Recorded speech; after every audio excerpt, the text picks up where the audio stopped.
À la limite de Vers et d'Argillier, à quelques kilomètres du pont du Gard, vous trouverez une pouzarenque, ou autrement dit, une noria. Réhabilitée par les amoureux du petit patrimoine auquel nous disons ici toute notre admiration, la pouzarenque est plus qu'un bâtiment agricole spécifique qui nous renverrait à une histoire à jamais révolue.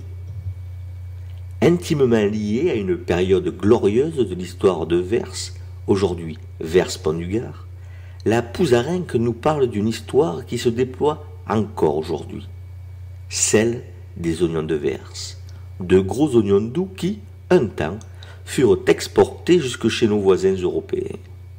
Or, il se trouve que l'auteur de ce microdoc 3D a eu la chance de pouvoir, dans sa thèse et de manière totalement fortuite, démêler les chevaux de l'origine de cette culture spéculative. Mais disons d'abord que cette pouzarenque a pour vocation d'irriguer la parcelle. Comme la plupart des édifices vernaculaires, la datation est très délicate. On trouve des pouzarenques dès le Moyen-Âge et les dernières dateraient du XIXe siècle, siècle auquel pourrait appartenir cette dernière. Mais en l'absence de recherche précise, il nous est impossible d'en dire plus, sauf que sa position excentrée relativement au village nous oblige à placer sa construction au XIXe siècle. Tout commence donc au XVIIe siècle quand, exposés à une crise de production agricole terrible, les villageois de Vers décident de se partager un espace de pâture jusque-là commun, le plan de Vers.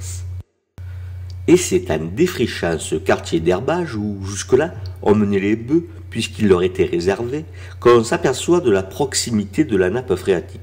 On associe donc des plantes potagères gourmandes en eau, dont l'oignon, avec les emblavures qui couvraient l'ensemble du quartier. La nature du sol, terrasse alluviale, limoneuse et sableuse, va révéler tout le potentiel de l'oignon qui trouvera là l'eau et le substrat idoine à son développement.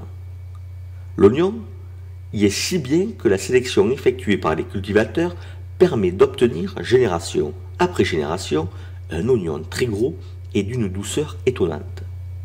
Sa réputation va grossir et dépasser le marché local d'Uzès pour atteindre le département, le pays, puis une partie de l'Europe.